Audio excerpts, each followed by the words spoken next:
Welcome to the Business Growth Spotlight, where we shine the light and talk with business leaders from all over the world who are here sharing their insights and wisdom so we can all grow together. I'm your host, Heidi Schalk, co-founder of HLH Growth Solutions, where we help businesses scale using AI operations and visibility strategies. I'm excited to dive in with my guest today. We've been chatting a little behind the scenes, and her company is pretty amazing. So without further ado, I want to introduce you to Tyler Higgins with ClickTrain. So welcome, Tyler, to the podcast. Thank you for having me, Heidi. You're very welcome. I'm excited to dive in. So Tyler, kick us off and share with us a little bit about yourself, about ClickTrain, and your role within the company. Amazing. Well, as you've obviously introduced me, I'm Tyler Higgins. So I am based out in Johannesburg, South Africa. My ClickTrain founder is actually based in Surrey, UK. So he helps me with my UK arm. I am the man on the ground here in South Africa. In terms of ClickTrain and what ClickTrain is, we are relatively new to the market. So we've been around for about just a little over 2 years now. We specialize in, I want to call it, the placements of performance marketers across South Africa and the UK currently. We are currently looking at expansion into Latin America because we found that some of the best talent is sitting in Latin America. But in short and sweet, to give you a quick synopsis, we specialize across everything with Google, your Meta, anything from a paid social aspect perspective, including anything from in analytics and data handling perspective. A bit of background on me, I have been in digital recruitment now a little over 8 years. I've chosen preferably to specialize in the placements of paid media talent, specifically purely because of the data, the creativity element, and making those two work together is always just so intriguing to me. What we do at ClickTrain is beyond just recruitment. So we actually have worked across placements and how this can actually work for global companies looking to hire South Africans or UK talent, and have them based remotely, but also functioning from a high-performing team level. My founder is an ex-PPC manager, and he's worked at many different agencies, and his network of PPC managers have sparked so many interests in him in terms of taking the word PPC management to that next level. And he's actually created his own internal tool that we actually use today still within our client base, called PPC Listener. This helps agencies have a look at accounts at a more granular level. Instead of going into platform, it actually just plugs straight into your MCC accounts. It monitors the user as well as the overall account's change history to kind of give accurate insights to where account performance is dropping, who is over expanding in terms of time spent on the accounts. It shows you all those wonderful heat maps. And then it also gives you smart recommendations on how to be better practicing across your accounts and be leveraging your clients' data to the best ability to get them the best results that they're looking for from a KPI and turnaround perspective. Tyler, as you're talking, I have a question about your ICP. So is your ideal client then agencies who are looking to support their clients with paid advertising, or is it businesses who are looking to start or include paid advertising in their marketing efforts, or both? So it is a bit of both. We've actually just assisted a major travel brand in the UK who actually are ex-South African kind of brand as well. So they've got land across the entire of Africa. They decided at the beginning of last year that they actually wanted to bring everything in-house. So we do assist with the development of in-house teams within your current company. We call them like a micro agency within the umbrella corp. And then obviously we do work with agencies across the UK, really finding that next, I call them the golden apples for the reason. So ClickTrain is built around systems that drive measurable results. So when it comes to building high-performing teams, what are the foundational principles that you start with? When I'm looking for For instance, like a client could come to me and say, I'm looking for a paid media executive, somebody who doesn't need to know the ins and outs and be that senior that needs to step in, but have the right mindset. And I'm a big believer that when you're hiring for your high performing teams, the first thing I look at is the mindset. What is it that's driving you for the next move in your career? Is it more of a money motive? Is it more of a I need a new title motive? What is it that's fueling you? Because that gives me a lot of ideology around who the person is beyond just the CV, beyond the interview rounds, and taking it to that section where it's like, are we going to get past those first 3 crucial months in your probation? Beyond mindset, I also have a look at the skill. So a lot of roles come with a lot of different caveats, and you've got to really think around like, what is it that's not being mentioned on the job description that your client might actually really need in this role? So I have a look at a whole bunch of other options in terms of not just have you worked on Google, have you ticked the box with this and that. It's more like, where is the passion lying and where is the specialty coming in from? What is it that's pushing you into that next section of your career in terms of paid media? And then obviously having a look at the employees' backgrounds. So a lot of the times, especially here in South Africa, you do have, unfortunately, a very high unemployment rate, and there are multiple reasons for it. But a lot of the times what I am finding is the agencies that we know have high performing teams or good performing teams aren't always the best to recruit from. And sometimes looking at the more entry-level agencies, the ones that have just kickstarted, what are their thinking patterns? Because 90% of the times they're not going to stick to the client's red tapes, and they are going to try and motivate the client to see their alternative options. Not just to force, the client to take their options, but more to say, this is where your performance needs to be sitting. So looking at a high performing team, for me, definitely mindset is a key thing for me, because if you don't have the mindset of growth and what that growth looks like for you, and you can't answer those questions off the bat, 90% of the time you want to just kind of sit and do what your job description says and not go beyond that.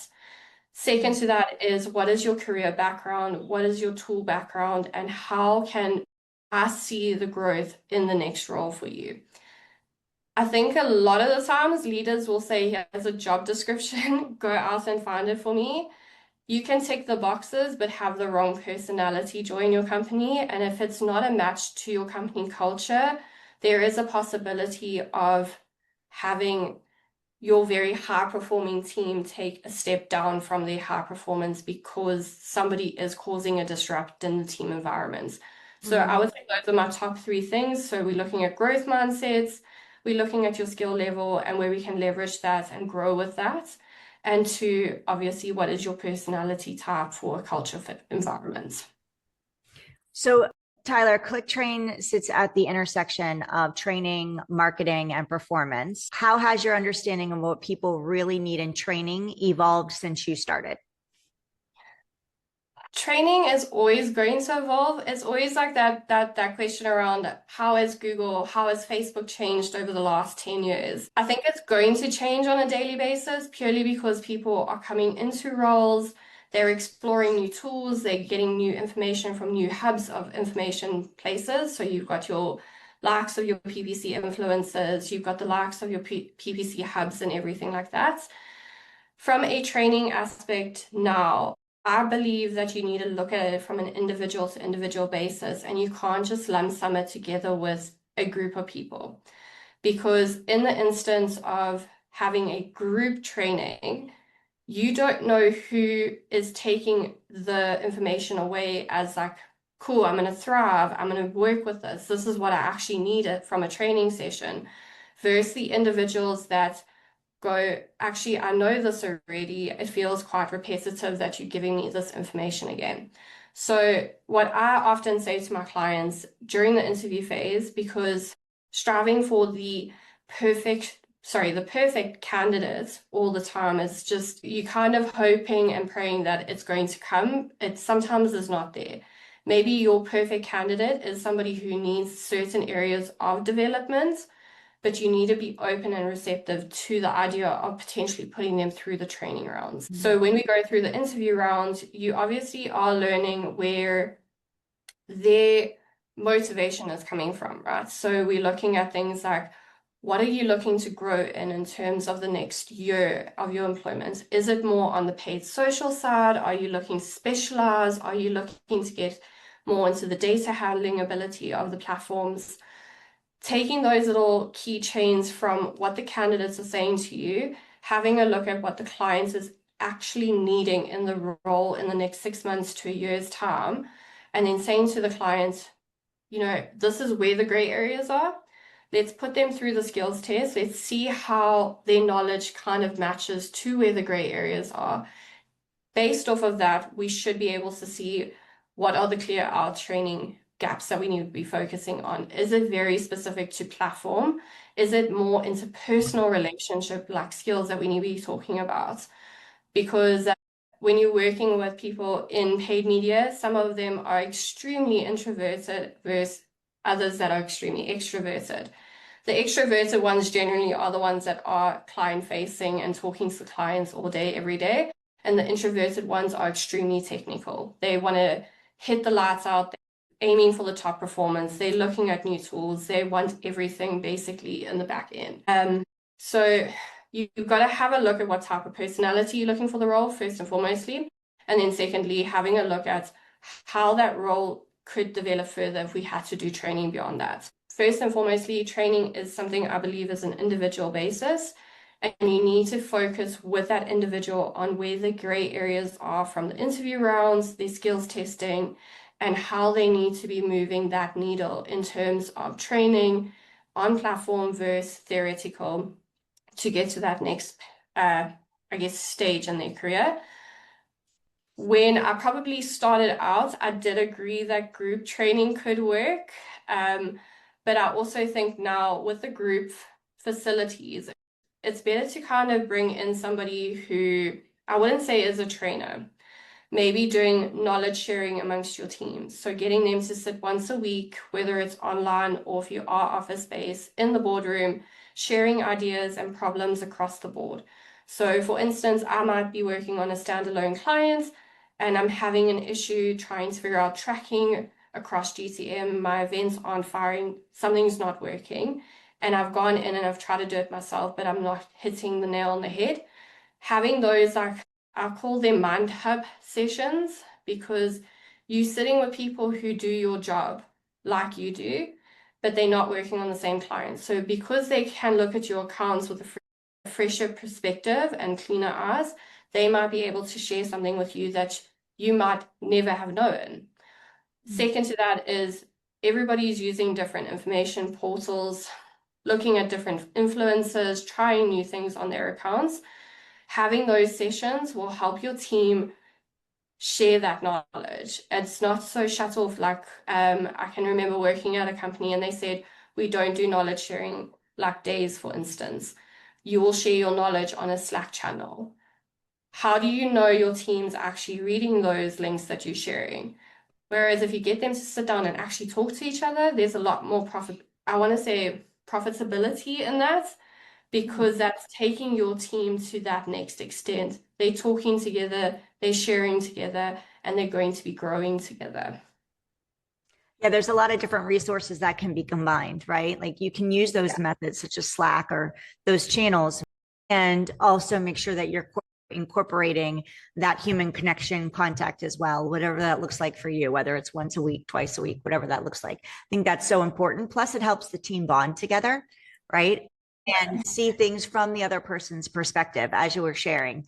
And it just, people take things differently when it's written, say, just like, for example, text messages, somebody can read it and misconstrue it completely different than what was intended when somebody sent the message. The same thing can be done on those, said for those channels. You bring up a really great point about, you had shared about, perfect, Companies want the perfect hire, especially I would assume even more, I would guess even more when they're working with a company like you. They're not just hiring themselves and interviewing, they're working with you. But I'm guessing that they're expecting more from people that they're hiring through you. That being said, you make a really good point on perfect on paper doesn't mean perfect for you and your company. There's a lot of other factors that need to be considered, like the mindset of the person, right? And the culture of the organization, right? And then those, what are your core values of your company? Do they match the core values of the hire? Which I think is really important too. They may not be perfect on paper as far as all the tasks go, but I think those other areas of being a good fit for the company are more important when it comes to somebody being trainable, right? And when they're trainable, they're more likely to not come with quote unquote bad habits. Whereas if somebody is so perfect on paper with their skill set, they may bring bad habits with them, quote unquote bad habits for that specific company, what they would consider bad habits. And those are harder to break versus somebody that's more malleable and trainable when they enter the company. That is like one of the most spot on ways to explain that, because the one thing with like perfect on paper could allude to is, they've already gone through their career. They've gone through the technical know-hows. And another big standout is like I've had very senior talents. So we're talking about like heads of departments, director level roles. They've come in with like the most perfect CVs, interviewed, could sell us to an Eskimo, in my opinion. But when you put them into the role, even if it is the right culture, the right environment for them, sometimes when you put them into the role and they don't want to stay in platform or be able to guide their team in a way that the team actually feels supported, sometimes that attitude will put a nail in a coffin very quickly, and the team will resent the more senior hire for coming in and disrupting that environment when they were so excited about having somebody come in and be able to teach them something that they might have not known. So perfect on paper is great, but also bearing in mind, like from a recruiter's point of view, the world of AI is amazing for so much, but we also are dealing with a bit of backlash at the moment because there tends to be a lot of CVs thrown at me during the day or the week, for instance, and I can definitely tell when somebody's used AI on their CV. When I pull you into an interview and I start to actually go through like some of the things that you've mentioned on your CV as like standout notables that you've done in your career, and it slowly starts to unravel that you actually haven't done this. AI has got its place in recruitment and in the world of work, and it's so user-friendly to actually use it. But I actually try and advise candidates to not use it so much during the interview rounds, because you've got to be spot checking your CVs if you are putting it through, for instance, like a chat GPT to rewrite your CV and make it more in line with a role. And two is like if you are going to simplify your CVs, the biggest standout is to make sure that the hard-hitting information around your career highlights within each career move. I would advise that you focus on that if you want to simplify your CVs. And then just make sure to triple check the CVs before sending them through. A culture fit and personality fit. I do agree that sometimes the environment is perfect and people look perfect on paper, but sometimes the attitude once they are in the role could change completely. Yeah. And if you're using AI like a chat GPT, you definitely need to triple check it and make sure, and then make it your own. It's used as a tool, not as an end all be all. So let's talk about AI since we're there now. How is ClickTrain? Are you utilizing AI, and in what areas are you using it? So we are actually using it. Andrew, who is the founder of ClickTrain, he's a self-taught developer and he's loving the world of development and he's loving all these wonderful AI tools as well. I'm a bit hesitant. I use them when I need to use them and try and get through it. But yes, what we do from an AI and more automated or more automation driven feature is on our websites as well. So if you go onto our job boards, you'll notice that we have a couple of roles going up. So when we actually get briefed on a new role, what we do is we plug and play that into the website, into the database, and our tool in the background analyzes the database against the job requirements, the budgets, the location preference, all of these wonderful things that a lot of companies are asking for, has a look at our database and actually matches talent to the job as it goes live. So the minute I press go live with the job ad, in a couple of minutes, it's already thinking and giving me profiles that already stand out to that job description so that it's doing some of the work for me. I can have a look at the talent that's kind of shortlisted against that job spec and start reaching out to my talent based off of that. Second to that is Andrew's come out with a new feature. It's called the AI search function.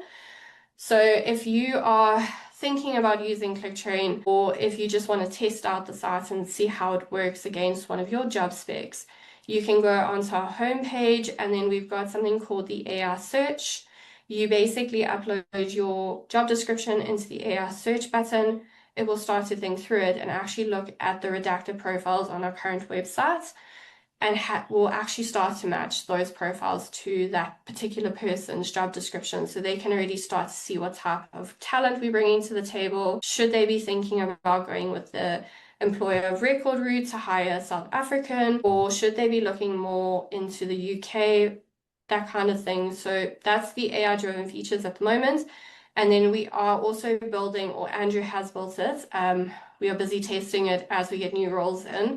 He's built something called Talent GPT. This is one of my favorite features right now because it actually can take a job description that has minimal information, for instance, like there's no baseline salary, there's no location preference in that, and it analyzes the job description and says, okay, based off of the requirements already in the job spec, this is where they would base the salary band, and these are the top 10 talents that are currently on our database that would match to it.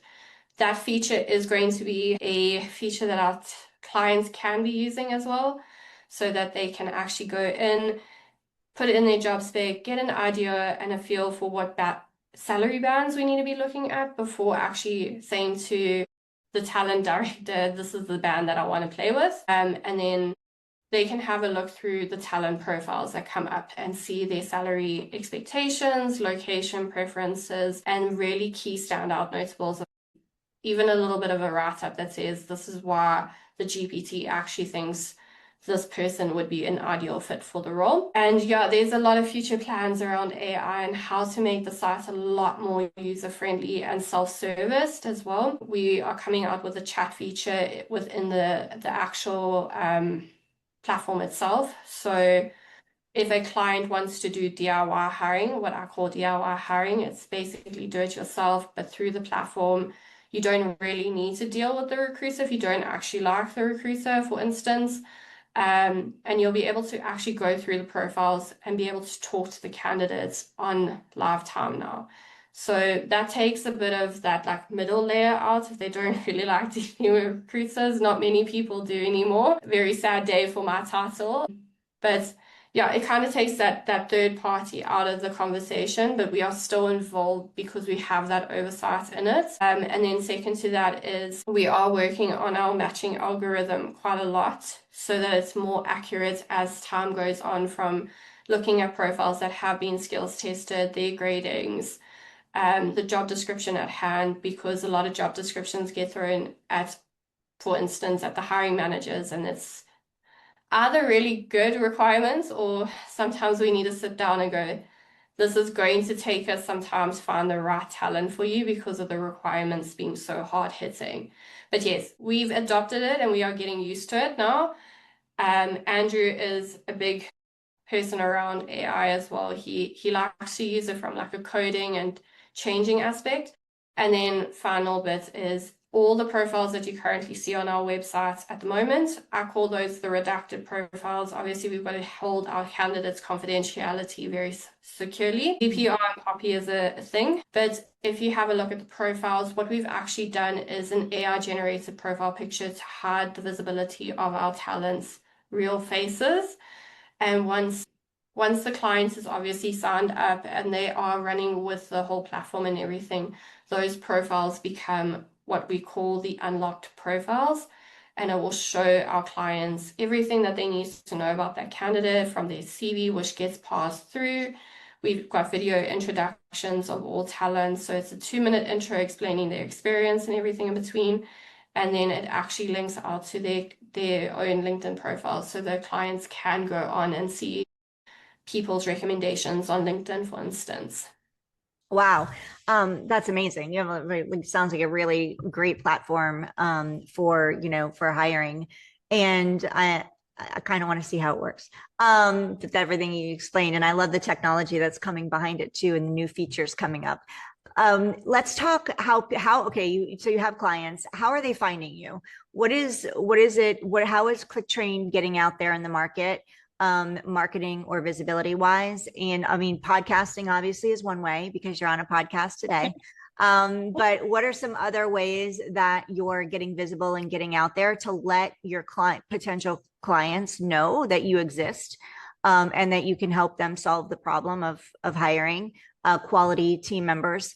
And what's worked for you, Tyler? And on the flip side, what maybe hasn't? What are things that you've tried that just haven't worked as well?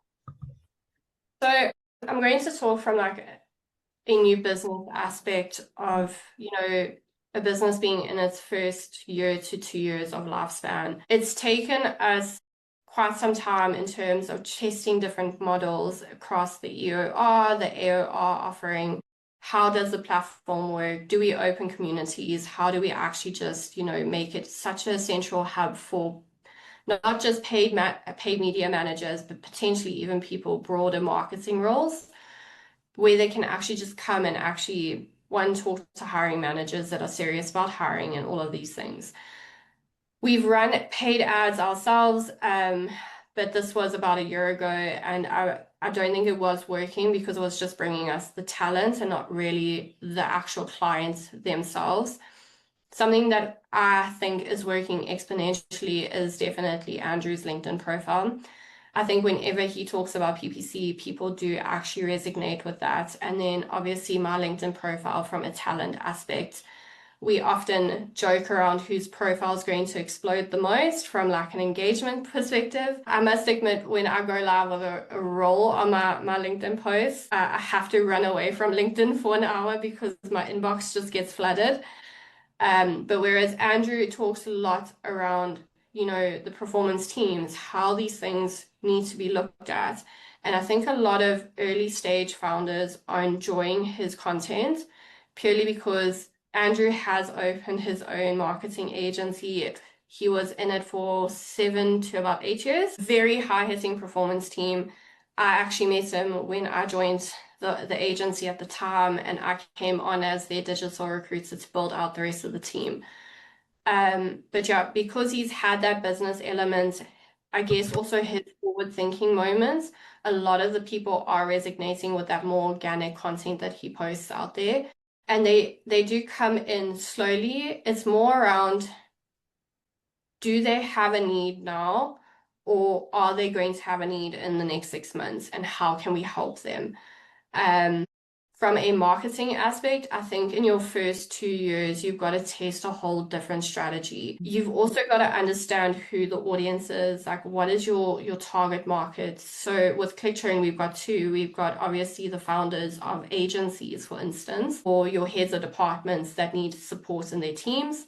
And then from a brand perspective is, are we going to get rid of our agency? Why are we getting rid of it? And what do we need to replace it with?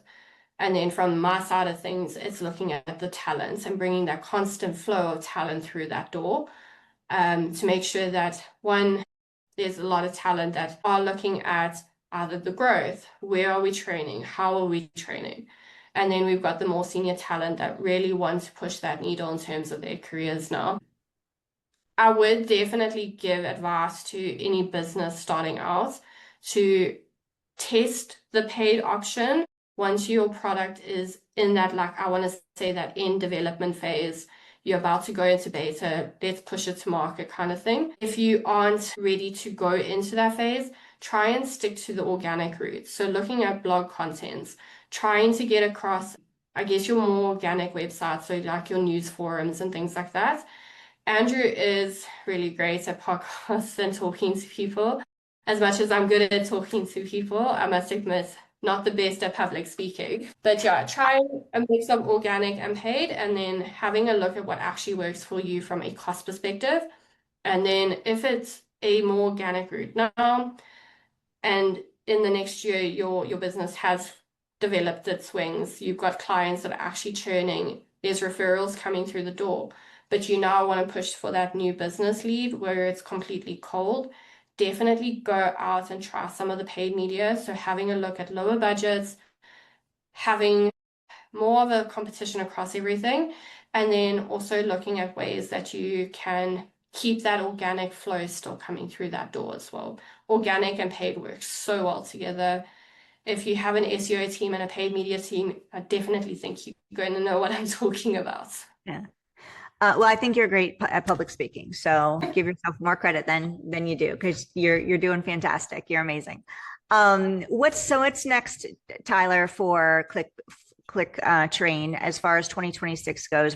When we're recording this, we're in January. We're just kicking off the year. So what are the big goals for ClickTrain? So ClickTrain is looking at obviously the expansion route now. We have found what really works and what really sinks in with the clients across different levels of business, whether they're early stage founder, they're out of the infancy and all of that, but they also are growing their business. All the way down to these, chip companies that are making millions of pounds every month. Growth-wise, definitely looking at expanding into different roles across marketing. So we've had conversation around going more into the paid social channel side of things now. We've really honed in on the PPC side of things and found like what works across the entire ocean now. So we want to expand into paid social and show our weight in gold across that. Funny enough, I've actually got candidates in for a paid social role at the moment. And then looking at expanding into more of our SEO side of things. I think that is a big field to really get excited about as we go into 2026. Obviously, last year we had the whole conversation around how AI was going to be changing the organic landscape across Google and across all our social channels. So SEO is definitely changing, and they're adapting more to the AI models and trying to find clever ways to stay on top of their clients' overall ranks and traffic coming through the client stores as well. So that one is very exciting for me because I can see how SEO is going to keep changing now with the whole AI function coming in. And yeah, when you send me news blogs about it, I just get over the moon. Apart from obviously the types of roles that we'll be looking at, we are looking at ways to keep our clients also motivated to stay with us. So we have come out with something called Agency Rank. Also very AI, and it plugs in with the software that Andrew's been developing for the last, call it 6 years. But basically when a client joins, whether it's through a hiring or they just actually want to be publicly known on Agency Rank and have the PPC listener software in place for their current team. Agency Rank is going to be there for the clients for two purposes. So one is obviously the new business purpose. When you pull through the Agency Rank PPC listener data, it will publicly show on their profiles on their ClickTrain sites. And this will entice a lot of brands or new businesses that want to grow their business from a paid aspect by looking at that data and seeing case studies, the teams, the location preferences, even from a heat map perspective, what are their main industries that they are operating in from the data that pulls through from PPC Listener. And then second to that is attracting top talent. So we ran a test with this. We had a candidate go in for 2 different roles across 2 different companies. One company had PPC Listener linked and was publicly showing on the job description on our website, and the other one wasn't. And ultimately, the one that had the more data-heavy job description was the one that actually made the candidate more enticed to go in for that interview, because they could go and research, they could see how many accounts per specialist were being handled, how good their agency rank score was against other agencies that are on agency rank but not yet advertising roles. And having a look more at the granular data from the agency level of what are the types of industries they are in, what is their company culture and values, can they click out to the website, what are the types of clients that they could potentially be working on, seeing the different team interactions and everything in between. So I do foresee us expanding more on the agency rank side and making that a lot more, I want to say, beautiful for our agency clients, so they can really start to take that needle for both talent and new business to have a look at them. And it's also great from an agency perspective to know which agency specializes in what industries. So some agencies do specialize, whereas other agencies don't. So they will do great work, but they're not going to say, I only want to work with e-commerce brands. So that is definitely two big things happening in the 2026 period for us.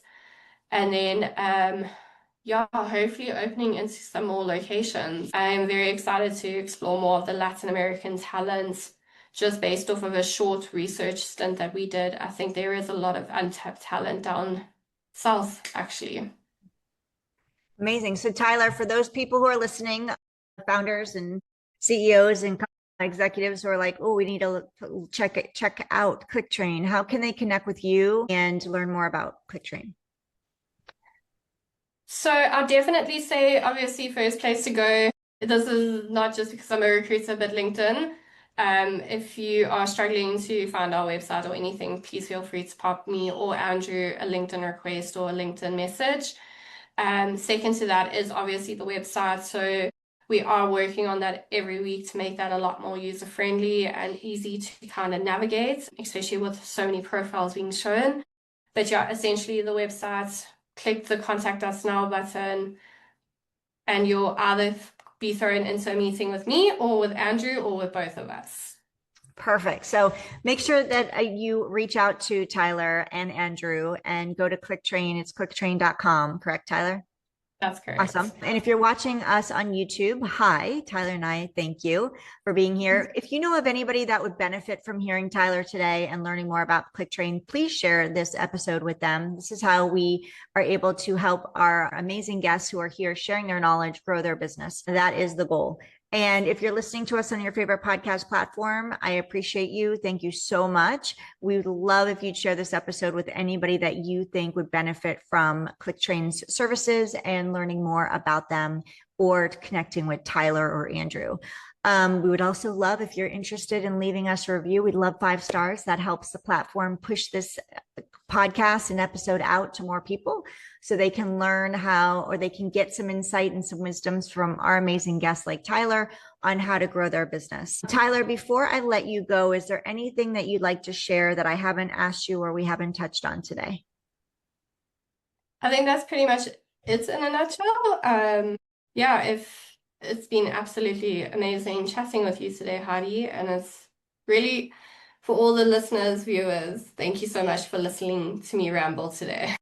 No, this is so awesome and so fun, so informative, which is fantastic. So thank you all for listening today and being here with Tyler and I. Thank you, Tyler, for being here with me today. And I look forward to seeing you all on the next episode of the Business Growth Spotlight.